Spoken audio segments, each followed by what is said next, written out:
Welcome to From the Ashes, the Dungeon Crawler Network podcast all about Ashes of Creation by Intrepid Studios. Bear witness to the rebirth of the MMORPG genre from the ashes of an industry that has left the gamers behind. I'm Aggelos, founder of the Dungeon Crawler Network, and we are coming to you live. Actually, you know what? I do have a bone to pick with a couple people at Intrepid Studios. They changed the name of Community Discussion to the Mighty Beard, and now it's full of elves, and now I feel like we need to move out of taverns. What? Yeah.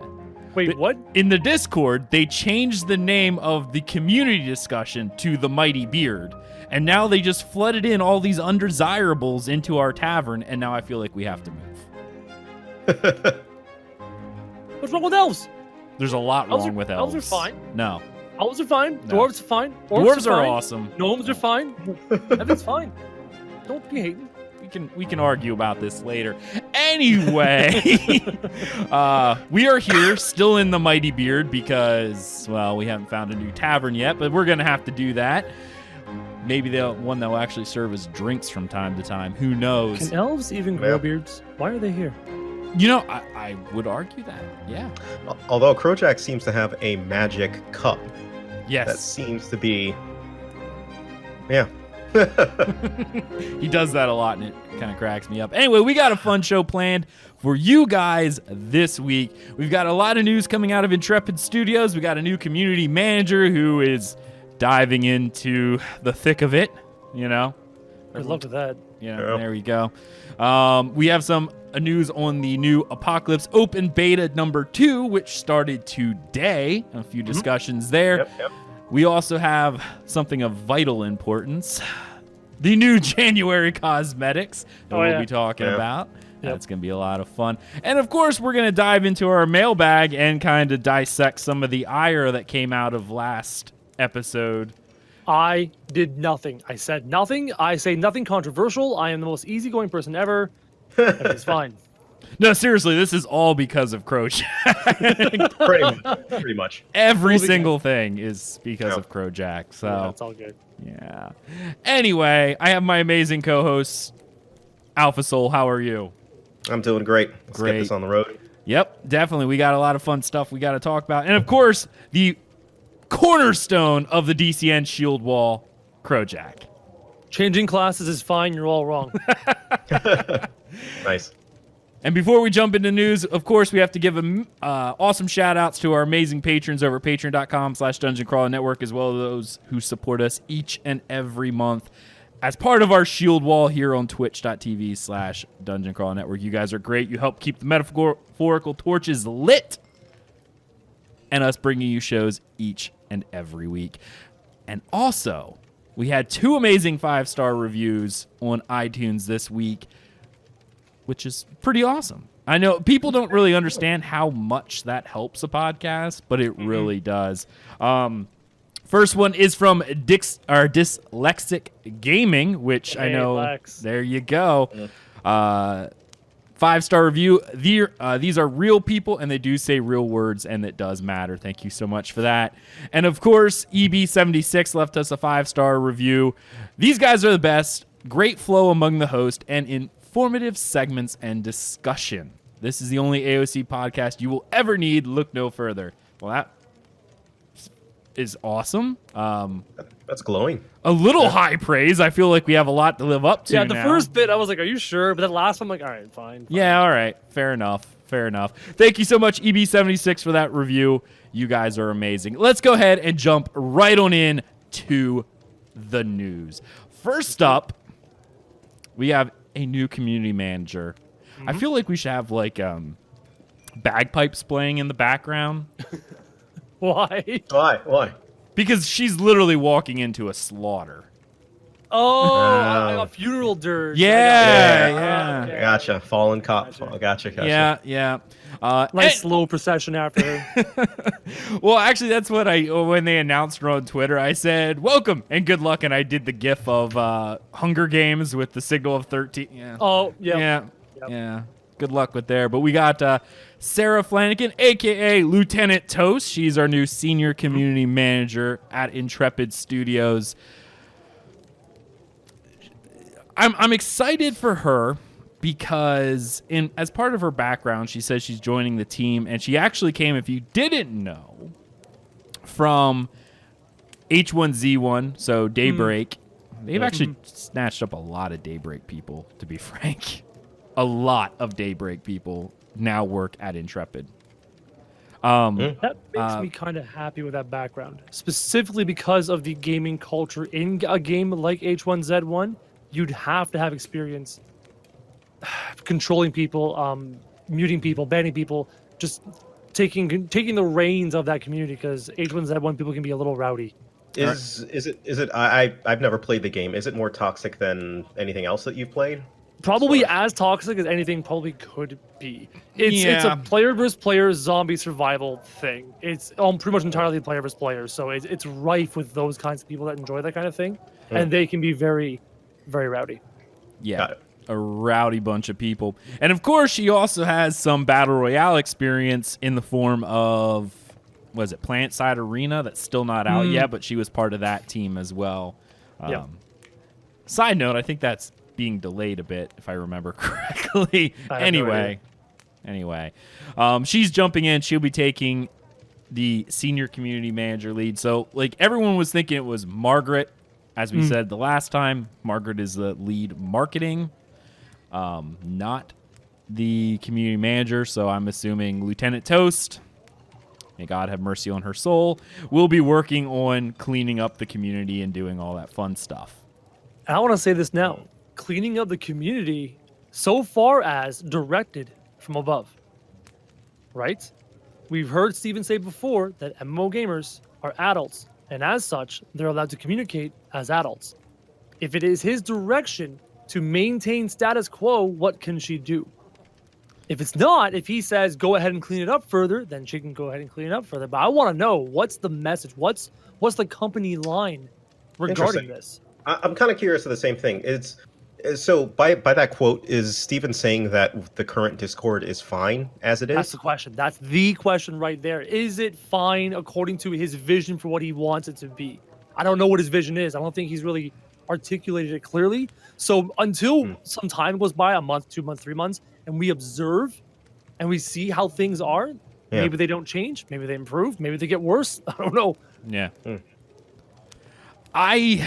I know they've taken a fairly light approach in the past, but I also know they've actually come to the realization that they've essentially let a toxic pit grow and grow and grow to the point where it does need to be curbed. And I've seen Steven himself come in and say, no, literally, this is coming to a stop. Yeah. And I really do feel like they've hit a point within the community itself where it does need moderation. Well, let's specify within the Discord community, because that's not the entire Fair. community. We gotta be very careful with that, and not just blanket statementing the entire Ashes of Creation community under this umbrella of a declaration. It's true, but up until recently, the only community to be had was in the Discord. I mean, they weren't used their website. The forums were touched very infrequently, comparatively to where, and of course, up until Margaret started and fixed some of the communication issue, the only place you were getting information That's true. 100%. was the Discord. Yeah. I mean, that's one of the only reasons why I'm still in the Discord was because I didn't want to miss news announcements because things would be leaked. Steven would get drunk on a few margaritas some nights. I do not know this for a fact. I'm simply painting a picture, just so you know. Come in and go, guys, look what we're working on, and throw it in there. And then Jeff is pulling his hair out the next day going, you weren't supposed to release. Sorry, guys. Had a few margaritas. I got excited. Things happen. Yeah. Loose lips. Yeah, indeed. Hoping that doesn't go away because that was always fun. But still, you had to be part of the Discord in order to, be a part of the community. There wasn't much of a community outside of that. You could argue there was the Reddit, but the Reddit barely has any activity. I mean, I'm looking at the Reddit right now. There's 8,782 people subscribed as of this moment, and only 66 people are online. Yep. And I'm one of them, so people aren't really using this. There's not a hub of community. And as of right now, the Discord or the Reddit, I should say, is actually more negative than positive.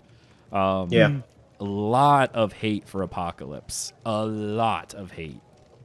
We talked about this a million times. It's the Fortnite fear. I'm going to quote that and make it a copyrighted phrase. The Fortnite fear. Fortnite was a PvE zombie wave co-op with friends to start, and because of the success of the Battle Royale, they practically scrapped that and went full Battle Royale. That's the fear.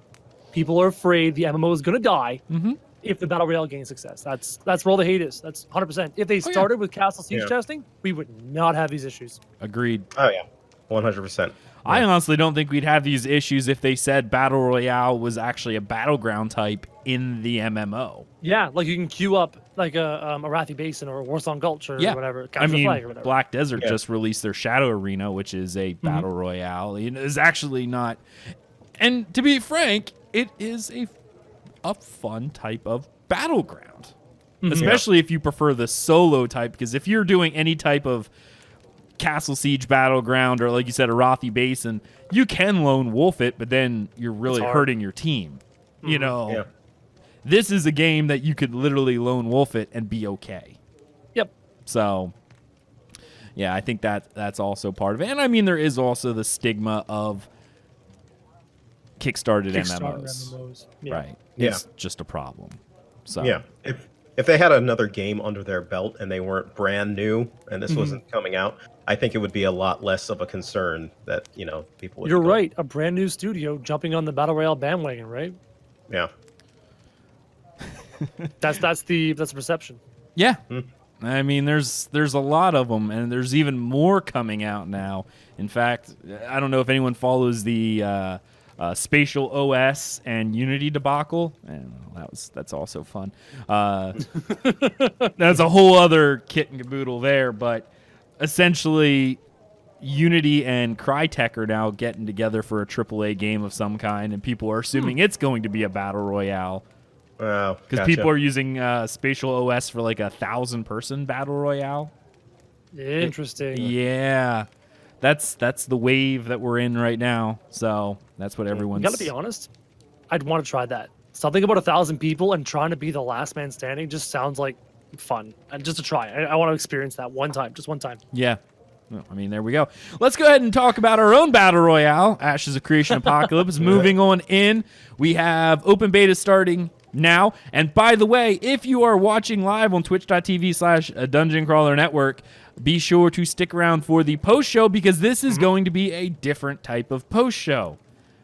We're going to do a squad match, so that's going to be a lot of fun. AKA Alpha Soul is going to carry us all. Oh, that's what I'm hoping for. No, today's been a bad day.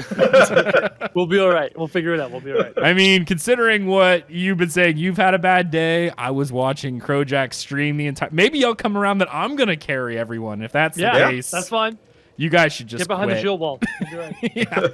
Yeah, definitely, because I do love that Paladin's Might. Okay, let's talk about this. They're pushing out a few new known issues about the Open Beta 2 that are still prevalent, so make sure you know those. What are you guys' experience? I know you guys played most of the day. Yeah. Doesn't seem to be a lot of difference. FPS seems to be about the same. Hitboxes and hurt boxes seem to be about the same. Textures seem to be everything pretty much seems to be about the same. I'm not too sure what's different about it. There are only 50-player matches, and I'm not sure if that's because of a 100-player match being a server issue, or they wanted to keep queue times down and keep it 50-player matches. I'm not sure one way or the other which way that goes. For the most part, status quo. Whatever they've done has been very subtle. They've done some item changes here or there. Like I've noticed the axe is hitting a lot harder than it was before. Are you talking about the F-Axe or the actual Essence Reaver? The Essence Reaver. Okay. It's hitting for like 71, 72 per hit. What? Yeah, I know. I have not touched that axe yet. What? I thought the two-handed greatsword at 55 damage was the cap, the highest. That's what I thought too, and I'm telling you, I was hitting for 71 per hit. So Essence Reaver swings slow though. It you does. miss, It it does. hurts. It does. Sucks if you miss. Yeah. But For the most part, yeah, most of it is the same. And they just tweaks a little bit in numbers here or there, pretty much. Yeah. Fall damage is still more than initially, but not nearly as bad as it was. I was in castle. I was on the low-hanging platform for a chest. Jumping down, I only took 13 damage. The fact that that chest is there and I still take fall damage of 13 when I hit the ground still feels wrong. You designed it to land there to acquire that chest, and you take 13 HP damage to get off. That feels bad. That feels bad. They need to fix that just a little bit more. Lower the shelf for all I care. I don't really. Damage should be lower, but you know what should happen? Like the ankle balls in. Oh, so if you fall from too high of a height, you hurt your ankles and you walk slow for a bit? Yep, like you're snared for a while. That would be interesting. Sure. Like, damage doesn't have to be high, but if you fall, you, like, sprain your ankle so you're hobbling around for that'll make you 15, 20 seconds, you know? Yeah. Yeah. And a fall damage should be fairly long, because there's a good chance when you hit the ground, well, maybe no one's around. But if you fall and then realize there's people there and you're like, crud, I just sprained my ankle, that's going to be a problem, you know? And again, normally I don't shout out chat, but we just got followed by Steven Sharif, and I have no idea if that is a fake account or the actual Steven. But it made me laugh, so I had to say it. Sorry. Anyways. Does he have his own Twitch? It could also be a fake. I think it's a fake. More than likely. Yeah. Anyway, moving on to some known issues. I know they're still having issues with the mini-map. Anyone else have issues with, like, the scroll wheel? Because you have to scroll wheel to zoom in and out, but then it, like, messes with what you're equipped. I never tried to do that. Yeah, I've had the exact same issue. And you actually have to go the opposite way to fix it, basically, and re-scroll. That's weird. Yeah. I really hope they fix that. That's really been an issue. One thing I noticed, and I keep forgetting about it until I encounter it again, the spire. Halfway down the spire, you're going down the stairs. There's one set of stairs that has an invisible wall you can't go down, and you have to jump off to the left to get off. I always forget to mention it, but every time you bring that up, those stupid stairs. Fix those. The elf spire, right? Yeah, the elf spire. Yeah. Same thing happens. Yeah. Well. There you go. Of course, they know about some experience rewards are not working on the adventure path. Referral codes are still not working. I mean, yeah, that's a thing. And still no information whether they're going to do affiliate codes. No. Nothing. No decision. No decision on that whatsoever. And that's kind of weird to me. I would like to know a little bit about that one going forward. I did notice they put out another newsletter a little while ago saying, hey, you should really sign in for the new website because the account migration's still not up correctly. Yeah. And I believe it's Diggs in chat gave the name. It's Spire of Aramis? Aramis? Yeah. I'm glad someone pays attention. I just call it Castle, Spire, Midtown. I give them my own names. I always forget the actual names given to them. The Castle of... What is it called? I can't remember. I forget. I forgot. The only one that I keep remembering is the city of Gant. Oh, is that the Northtown? Yeah, that's the North. Northtown, Castle, Midtown, Spire, whatever. Yeah. I keep calling it Nat. Every time I'm in there, it's like, we're going to Nat. Everyone's like, you mean Nat? No, Nat. Nat. Yeah, because I keep reading it Gnat. So. Oh, Gnat. Yeah. Yes, Cathmere Keep. Carthamere? There's an R in there. Oh, yeah, there is. Damn. Keep. That's Castle. Right. Indeed. Definitely, if you're having any issues with passwords, they did mention that you need to open up a support ticket. If you're unable to sign in, they'll work through that. There's a handful of other small issues going through. Fix for falling damage through the ground to death. Fixed a bug with animation canceling using emotes. I heard about that. I saw some GIFs about that. People were using emote spam or macroing attacking in emotes and using the emote to cancel the attack animation to do the attack faster. That. Yeah. I actually saw a vid of that. Forgot where the heck it was, but you could basically fire like a machine gun if you did it properly. It wouldn't. I don't think it works with a bow, but definitely with the swings. Okay. I can't remember. Regardless, they were using a macro to have emotes in between swings or shots to remove the animation of the ability. Yeah, they fixed that. Yeah. Nice. Of course, lots of new art animations we're not going to go through because that's always boring, but we'll have a link in the description below for people who actually want to read all of that during the test. If you are listening to this on YouTube, there is a link. This is the one thing I've always said from YouTube. YouTube really hates long links. So I always put at the very bottom of the podcast a link to the original blog post. So if you are watching on YouTube, you can go there, and then you have all the fun hyperlinks and all the embedded, all that fun stuff. So check there first. Okay, guys, let's move on to the last bit of news that we have. We have the new January cosmetics. I apparently have an issue with saying January, and another bone to pick with you guys. Uh-oh. This was a problem last week. I made a mistake about this test and said it was June 24th. Oh. Instead of January 24th, and not a single one of you batted an eye at it. No, we all figured it out, but no one wanted to embarrass you because we love and respect you too much. Aww. Yeah, absolutely. There you go.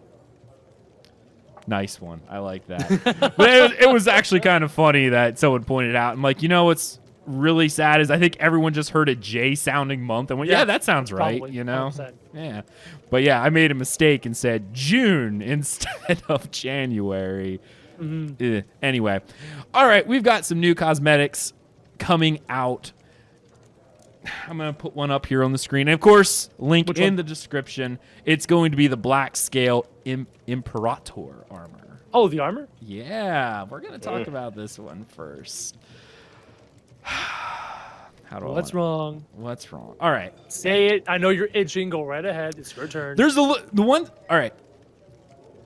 Taking it back a little bit. Some praise. I love the new blog posts for when they released this stuff. It was so much better than what it was prior. Yep. Yeah. Like the layout. I like the little bit of lore, which I will be reading for the people who don't feel like going there. And close-ups of all the art, which is kind of cool. Yeah, like fairly high quality images as well versus what it was before. So props on that. The Black Scale Imperator armor, which is a costume. To the Imperator, every scar is a trophy. I feel like I should be doing this in a deep voice. A tale of heroism, immortalized in the flesh. The armor they don mirrors their wild passion. It covers their vitals and leaves exposed a canvas for the battle to carve its story. Problem. Do they not feel that stomach, kidney, intestines, several major arteries are not vital? But then you can't see the cool abs. I'm just saying it's supposed to cover your vitals, but apparently they don't care about spleens, kidneys, stomach, intestines. With quote-unquote revealing armor, we're complaining about other vitals being revealed, if you know what I mean. That's fair. But this time, you're taking it literally. I know it's supposed to be the Renke arcs, and I get they're a little bit, you know. They're a little out there. They're a little... But how do you know their All right, so Sharice, how do you know their physiology is similar to humans? You got me there, sir. That's technically a possibility. They're humanoid in shape, so you could assume that they have similar. I actually know there's a few different fantasy settings. I'm trying to remember the one that I was watching most recently, the Shannara Chronicles. I don't know if anyone's ever seen those or read the books. The elves' hearts are on the opposite side. Oh, that's kind of cool. Yeah, I don't know why they made a point. I guess because one of the main characters wanted to be a physician, and he had to learn that the elves' heart's on the other side.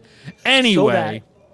Oh, Steven does like that one. There you go. So, yeah, Shannara Chronicles. Yeah, their physiology was a little different. But I like the styling of the armor because it does remind me of the Orsimer from the Elder Scrolls.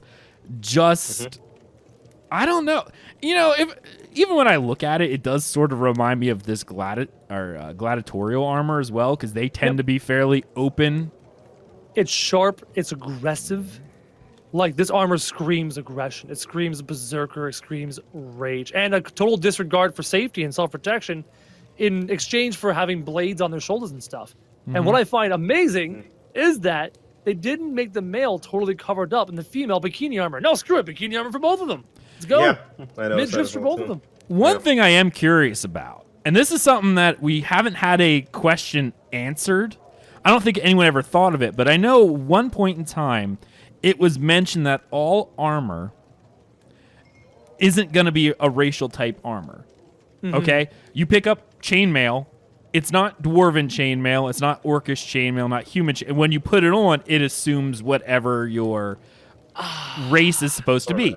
Honestly, the reason for that probably comes down to cost. Character model. Fitting the forms to the character model, yeah, makes sense. Do costumes that are clearly designed for a specific race, can this be worn on other races' character That models? also lends to the next question of, if I'm wearing cloth armor and I want to put that plate costume on, can I put that plate costume over my cloth armor and hide the fact that I'm wearing cloth? We talked about that in a previous podcast.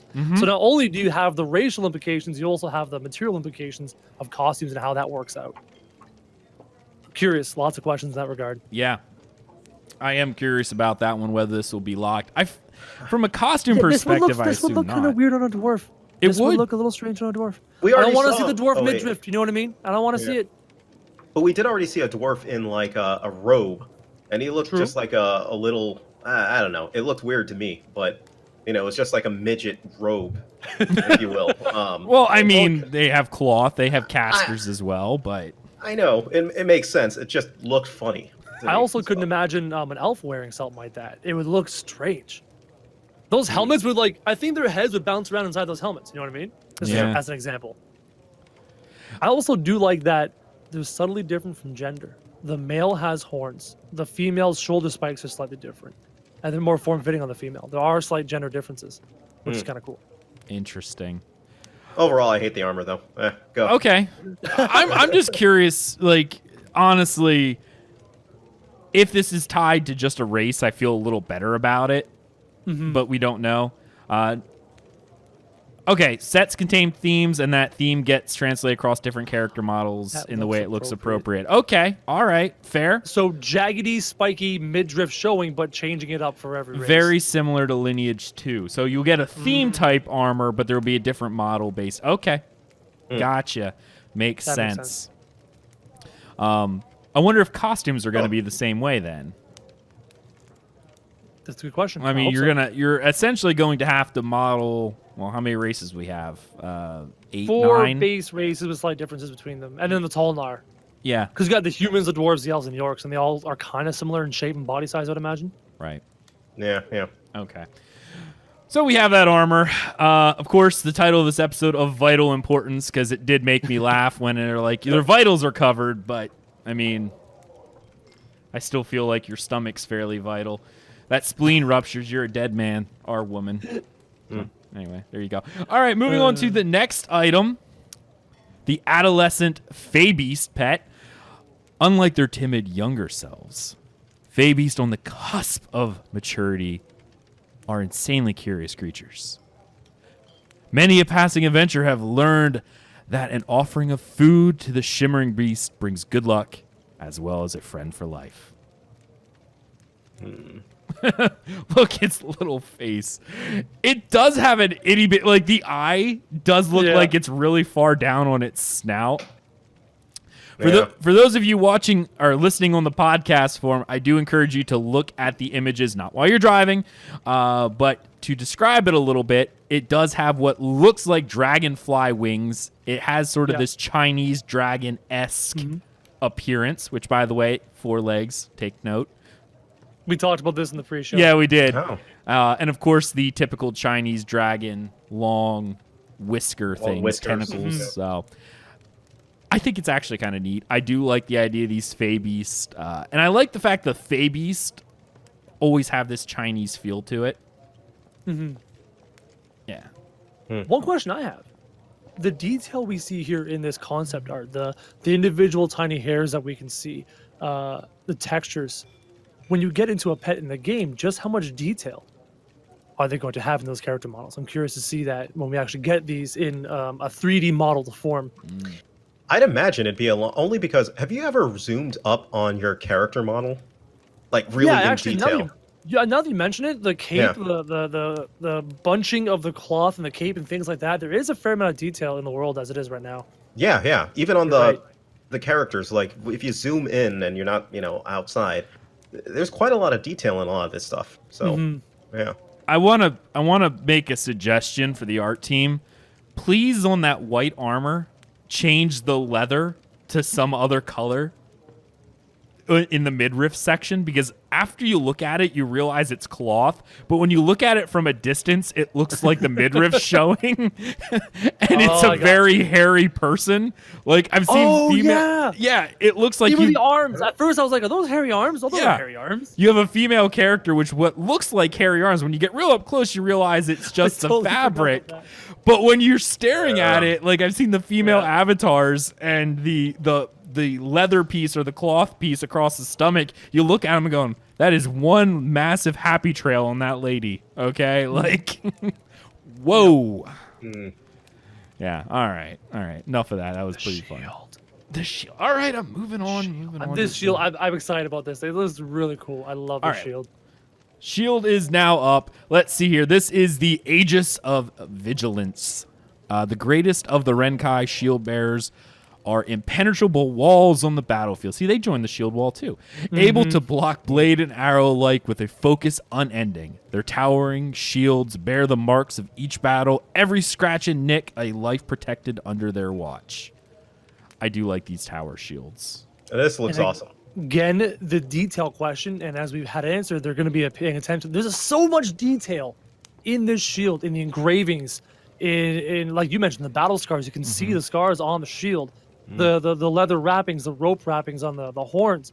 And the one thing I like is there is a glow effect to the shield that shows you there is some magic there, but it's not overpowering and overbearing. It's kind of more subtle. That's very cool. And Steven actually in chat just said my idea for the emissives on the front is that when it will glow or pulse as the character uses a skill. Or when it like receives impact. That'd be neat. Yeah. Upon receiving damage, it maybe pulses in response to show that it's helping to defend you. That'd be kind of sweet too. Look at that. I like that. So if you look to the like left of it, you'll notice it kind of snakes in between the glow, in between the detail. Yeah, that including with the middle is really what makes it pretty. Yeah, you can see the middle branching out seemingly underneath of a set of plates and then coming down.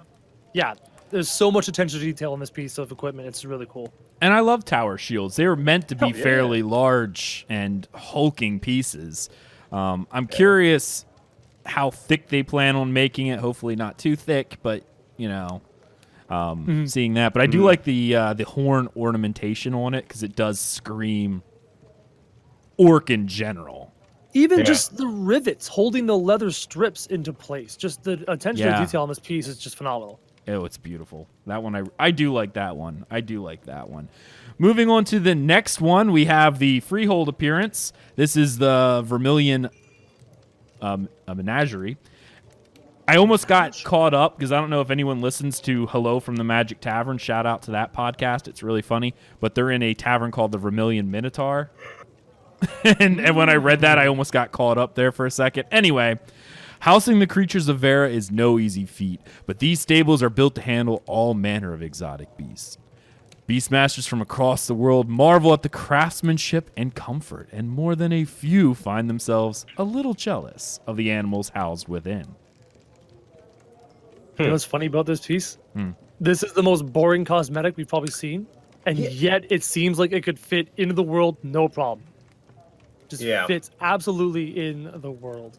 The problem that I have, it's just like that. The problem that I have with the building cosmetics, and this is just a reoccurring theme for me, is I don't necessarily understand what is like base in the world versus what is, you know, an addition, right? So if you look at that, it's extremely plain to me, and I can't imagine that there's a stable out there that you could get that it could be potentially, you know, that much different or worse or anything like that. If that makes any sense. Yeah, what can you acquire in-game that is comparable to this one way or another? And are you even sure whether you're going to be using a menagerie in the game without actually playing with it or testing it? Exactly. It is difficult to make decisions on these housing pieces for sure. Like I think the only housing piece that I bought was the Elza the palace thing. Yeah, the palace thing. Yeah. Because that Let It one Go Palace. That looks cool. Yeah, you Let It Go bar, you're Palace. playing it there. Yeah. And so, because I can't imagine, you know, that coming, you know, out of the box, and I can see that being a cool addition to, you know, any freehold, but you know, it's kind of tough with some of these. Like, Right. Right. I mean, we've seen some early concept art, some of the different images and whatnot, but from what we've seen in the game so far, it does feel very, I want to say alien, because we've not seen anything really to this extent within the Battle Royale. And I'm sure that'll come later. But as I see what Steven's saying, we should work on a blog that covers the possible buildings in their base formats. I agree with that.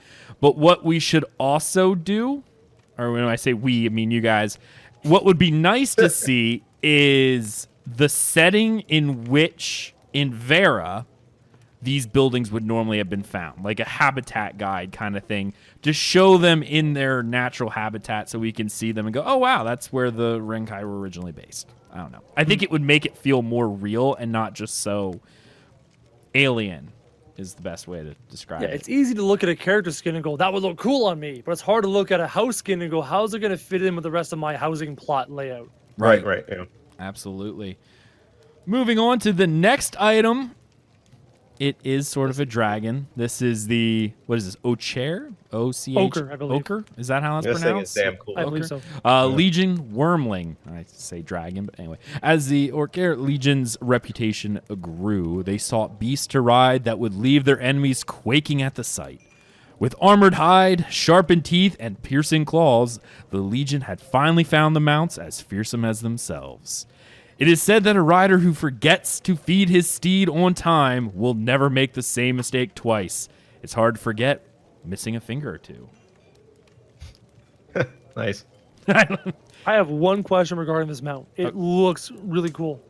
My question is, obviously this is most likely a gliding mount variety. When it walks on the ground, do those wing appendages with the claws on I think the they do. arm walk on the ground as well? Making it what looks like in movement a six-legged beast, giving it a different movement pattern than a standard four-legged mount. Well, it's got claws on the end Precisely. of them. Like It bat sure hooks. looks to me like it should be six legs kind of walking motion as it moves. Yeah. The wings will walk as well, similar to a bat. Awesome. See? Done. That is very unique compared to any other mount that we've seen. Did you just Yeah. buy it? I'm no. It's really hard on that one. Yeah. I feel like So, yeah, every time something comes out, I've already got my list of which ones that I'm going to get. And this Beautiful. one is one of them. Yeah. But yeah, again, for podcast listeners, this is really neat. It's kind of this, I want to say white-ish or peachish It's very pale, skinned, very pale. pale type dragonling, because it is four-legged dragon, but it also has bat-like wings with those little bat hooks to it. It's really neat looking mount. I really do think that's pretty cool. Last cosmetic being added to the store, it is the Eternal Guardian of the Dark Seas.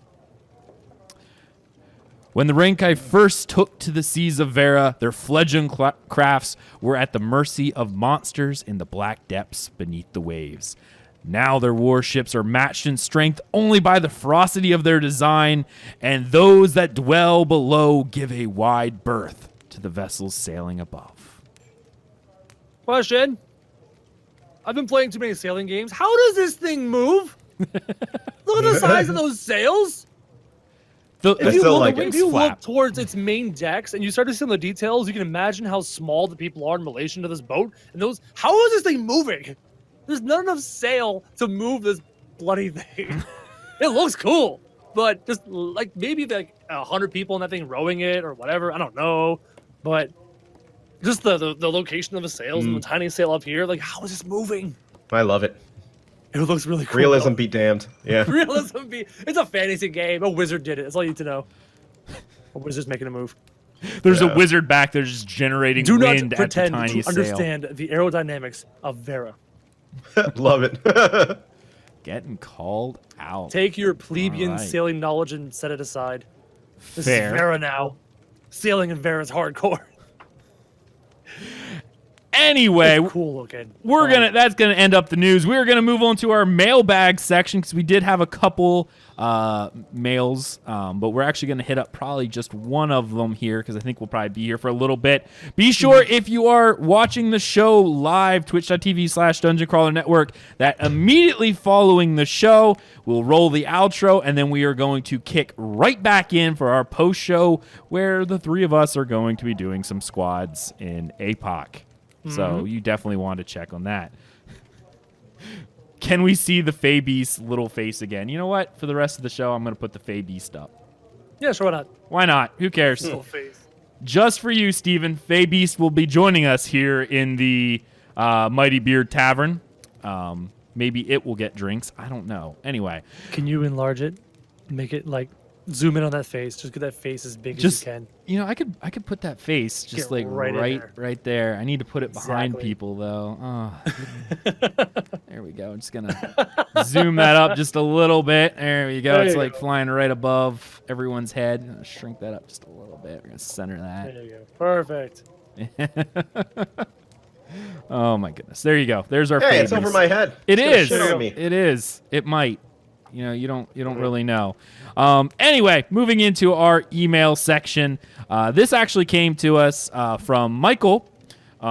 He actually sent us a couple of mails, so thank you so much for that. But this is actually in response to last week's episode on castle sieges. And Krojack may have stirred the pot a little bit. Unknowingly. Like, The majority of comments on both his most recent video on castle sieges and our last episode on castle sieges. tore me a new one. Just eviscerated me. What's funny is we only discussed this because they actually brought it up during the live stream. Mm-hmm. Yeah. It was brutal. Yeah. So anyway, the big question was about class selection. Well, I'll read the email. We can kind of go over it. It goes, "Hi again. Nice show. Love hearing all the new things that will be in the MMORPG." Emphasis added in the email. Thank you. Talking about character selection, I think it would make things much more interesting if you were able to change classes at death. Otherwise, proper group composition would become the standard setup, and we will make castle sieges become boring. Being able to change classes will make strategy more interesting. I think this is the only person who actually said that was a good idea. Comment section or my comment section siding with me. Like that's surprising. I was shocked. That person sided with me because everyone else has gone against me because everyone else in the comment section of your podcast and of my content are MMO fans. Right. And Are you in sure his MMOs name's not like Kaj Orc or something? The main premise was in the last episode we had brought up during the live stream. They brought up during the live stream that as of right now, in the first iteration of testing that we will be seeing, there's not going to be any way to change your class once the game launches. We had brought up the idea, as well as Intrepid Studios. They were playing around with the idea of being able to make changes to your class selection while you are mid-game. We had made it something along the lines of when you die, when you're sitting in the resurrection pool, you have the option of switching your classes. That pretty much came as a massive hate from everyone else that hated the idea of being able to switch a class during the game. Some of it, I think, originated more from the fact that they were assuming we meant the MMO. One person in particular even said, I don't want to be able to switch classes because then I'm going to have to handle gear and stuff. And I was like, are you sure you know, we're not talking about the MMO. We're actually talking about just the battle, Castle Siege. the castle siege. Yeah, thank you. Even though I would prefer that because I love Final Fantasy XIV's job system where you can do everything on one character. I hate alts, so that would have been nice. Anyway. I mean, for the Battle Royale, we had talked about this a little bit before. Krojack, why don't you give us your explanation as to why this is a good thing for gameplay? So, this mode, and just this mode, we're not talking about the MMO. This particular mode that is objective-based and class-based, it can feel bad if you're sitting there in this game and the game is evolving. You've already played your class. Let's say you pick the archer. And as you're playing the archer, all of a sudden your siege engines are being ruined. And you're thinking to yourself, God, when I die, I would love to switch to the engineer and help out my engineer squad because they're getting hammered. Or if you don't have enough healers, you may think, man, I want to give my healer squad some backup, switch off of this berserker, and go try healer. In an MMO, that's just dumb. You wouldn't want to do that in an MMO. You play your character because you're role-playing that character in this contained game mode. It may feel more fun to give you the option to change your class. It may not, and that will come through testing. My hope was it would give us the opportunity to test being able to change classes when you die, you're sitting there able to res, to see how that feels, to see how that is balanced with the gameplay itself, and whether that feels good or not. I think it feels good with my previous experiences doing class-based, objective-based games. Mm-hmm. And I know some of the argument was being made about part of the strategy is actually planning before a match, and I agree. In the MMORPG, when you are signed up for a castle siege, you brought what you brought. Sorry if you don't. You're bringing your guildies, and you know how your guild composition's going. But in this game, because it is the free-to-play apocalypse, what kind of coordination, if any, are we actually even going to have? Like a pickup group of 100 single people? Like, there's going to be no coordination. You might have an in-game text chat. Dear God, please no in-game voice chat. Steven, I know you're watching. Please no in-game voice chat for 100 random people trying to coordinate a castle siege. No. We're going to have a million competing songs blaring over. Yeah. Oh, dear heaven, that'd be scary. No, thank you. Keep it a text chat. You know, and it's actually, this is something that if people keep asking what this is going to do for the MMO, they need to test the text chat anyway, because that needs to be part of it. I see Steven says the voice will stay within squads. Sure, that's cool. Yeah, I mean, great. Within a party, whatever. Great there, but yes. The cat just for the podcast listeners, Aggelos' cat is literally sitting on his shoulder right now and wanting attention. Yeah, no, now she's looking up because she sees the Fey Dragon on the screen and she's like, what is this? If this cat goes nuts and starts attacking me, Steven, it's all on you and your Fey Dragon, just so you know. Yeah, she's eyeing up that Fey Dragon like, what is this devilry? I don't know. Like, I like the idea of being able to do changing your class as the need be. I don't see the problem. Like, I feel like that would allow for you to, like you said, make adjustments on the go. If something's not working, instead of sitting there for 25 more minutes hammering your head against the wall and failing and failing and failing, it feels better to feel like you have a bit more power to switch your class and maybe swing the battle in a different direction. I'm curious if people would be more, I guess, how do I want to say it, more open to it, even from this level, if it was done like a limited number of class changes available, maybe per side, maybe per person.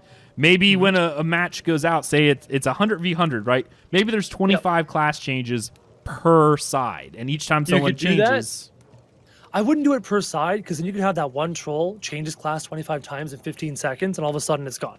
Sure, but you could have that one troll who literally picks a vital role, sits on a siege weapon, and does nothing. I mean... Again, why I would want to switch off of the melee guy and go do his job because he's being a troll. But what if you can't kick him off? Like, if he's sitting in the siege ramp and if he's in the seat or whatever, the control... Yeah, I would feel that. And not moving... You can't safeguard against every situation, I guess. No, you can't. But essentially what happens is a lot of times these games... friendly fire. Yeah, friendly fire. That'd be Just nice. let us turn it on and go, no, then the trolls have friendly fire. Never mind. Bad idea. That's even worse. Even worse. Oh, yeah. That's even worse. Again, it's just going to come down to testing. They're going to test us not being able to, and then they're going to test us being able to. They might give us both options during that alpha backer testing period. They might give us. And we'll see what happens, and we'll see how feedback goes, how it feels. Maybe it's needed, maybe it's not. Maybe. I mean, and the one thing to take in mind is while Apocalypse is 100% for the MMORPG testing to help with architecture and some stuff like that, there is a level of it is its own standalone product that if it's not going to, and I know they've had this discussion, what's going to happen to Apocalypse when the MMO comes out? Well, as long as people are still playing it, it'll probably still run. Yep. It has to stand on its own 2 feet, or else what's the point? Yeah. Don't keep it running if it's actually in the red. It's dragging you down. Definitely not. There's no problem. Like, honestly, we seen that when MOBAs were the phase. Everyone had their MOBA of choice, you know. Everyone had their own MOBA. And then eventually what happened was even MOBAs that I enjoyed playing, like the Witcher MOBA, was pretty Yep. cool. And that got shut down because they realized, okay, it was fun while it lasted, but you keep this running, we're going to go into the red. What's the point? We don't have the numbers. So, Yep. But up until that time, it does need to stand on its own 2 feet. Moving on to the last question. This is about class kits. What is the relationship between the Castle Siege classes and the MMORPG class kits? Are the spell names the same? Is the armor the same? Will the weapons be the same? Will the gameplay combat be the same? If I like playing Castle Siege Archmage, will I most likely be playing a class, in the MMORPG? Let's address this one question at a time. Yeah, there's a lot there. Yeah. Yep. At this point, what is the relationship between Castle Siege's classes? And I believe the idea, because they are using the same names, that they're going to try to have the same flavor. But it's so early in development, and maybe this will change over time, that when the MMO comes out, maybe they make changes to the spell abilities and stuff like that to make it more one-for-one translation when coming back to the MMO. But as of right now, everything is in flux, right? And we also know that as part of the gameplay, you're not limited just to 2 weapons. They've said on the MMO, you can use anything. You may not be overly proficient in it, but you can. Yeah, you're not limited to 2 weapons. You're not limited to 5 abilities. Is the armor the same? You're not limited there. So again, that's not really, a direct translation. Weapons will be the same, not direct translation. Will gameplay combat be the same? I believe the gameplay will. What gameplay? The act of taking a castle and defending a castle will. Yes. But on the got character level, no, because this is strictly action combat, not the hybrid system we're seeing in the MMORPG. Right. So keep that. Anything within APOC is still just the action side of the MMORPG. So always keep that in mind. And also, it's the speed of the combat is different as well too, right? Very much so. Yeah. So it's going to take a lot longer. And To be honest, because this, long story short, because of the state of alpha we're in, what can you really put your thumb on and go, okay, this is from the MMO? Not a whole lot. At this Not a point, whole lot. go ahead. well, let me think for a second here. When we said that the gameplay is the same, remember, Engineer doesn't exist where we are, Yeah. right? Or where we will be going back into the game. So I'm kind of wondering then, by tertiary, what does make it still? Is it, a catapult, battering ram? I figured some of them make it. And then who fulfills that role that the engineering is supposed to fill within the game? I now? don't think it'll be an adventuring class like a fighter or a mage. I think it'll be a crafting class that takes care of the siege weaponry in the MMORPG. I see So what a you're saying. fighter Got it. with the engineer crafting class could do it, or a mage with the engineer crafting class could do it. I would imagine. Just a guess. And we know from the 64 class matrix that engineer isn't a class per se, but it could very well be a crafting profession. Dark Age of Camelot had a siege craft profession. They were the ones who made all the siege equipment. Well, we know that you can craft custom siege engines with parts to it, and custom caravans and custom ships. So there's probably going to be crafting classes for all these different types of mechanics. Yeah. Maybe the same one, maybe different ones. A shipwright, a war engine kind of thing. Might Yeah. be different subclasses of crafting. Indeed. Yeah. And the final question that we have here, and this one's just for fun, I think. Can a ballista launch people? Are we looking at Warhammer, like the people launching in catapult with the orcs? Yes, please. Can I Doors? catapult onto the wall? I want to send blade masters over the wall. Please, thank you. They have grappling hooks. You have your own. I highly doubt that's going to happen, Michael, but it would be kind of funny regardless. Yeah. Anyway, guys, that's our show. Be sure to stick around for our post show, which is going to be a little different this week as we are actually going to be jumping into the game. It is going to be a lot of fun. Of course, be sure to follow my amazing co-host. We got Alpha Soul. Follow him at _Alpha_Soul. You really got to change that name, buddy. And, of course, Crojack, everywhere that is Crojack. You can follow me at Aggelos _DCN. on Twitter and all that fun stuff. And of course, all of our stuff is in the podcast description below.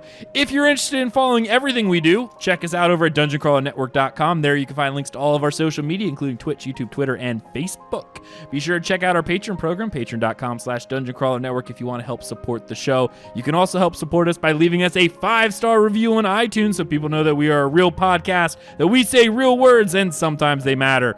Not very often. Anyway, thank you so much for joining us on this episode of From the Ashes, and we'll see you next time. See you later.